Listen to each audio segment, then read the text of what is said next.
นาะมันนี่เนาะคนใต้แบบบ้านนอกกินเนาะ ปลาเนาะ คนปลาดุก บานๆเนาะ ใส่หยังแน่น ใส่ผักขะแยง กะซิมีผักขะแยงกระหน่ำปลาแดกคนใส่ต้มใส่ให้เปื่อยเนาะแล้วก็ใส่ผักขะแยงเพื่อดับคาว มาเบิ่งเลยเนาะวิธีป่นปลาแบบบานๆเฮา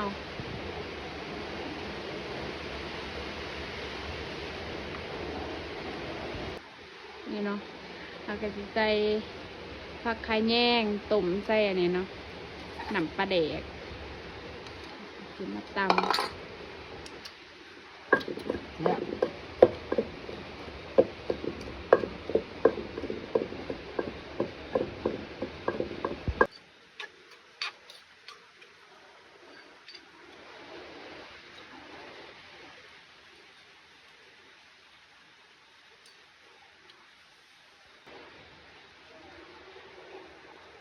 อันนี้เราใส่แต่เกลือเพราะว่าเราต้มเมื่อกี้เราก็ใส่เลยเนาะเครื่องปรุงมัน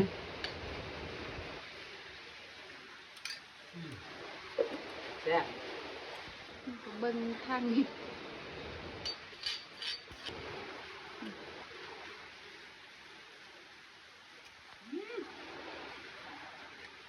เอาครับคุณปลาดุกผักขะแยง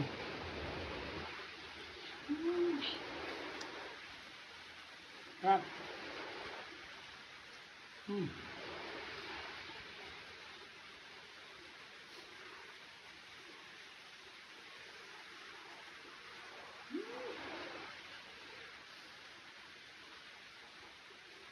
ลองมันพี่น้อง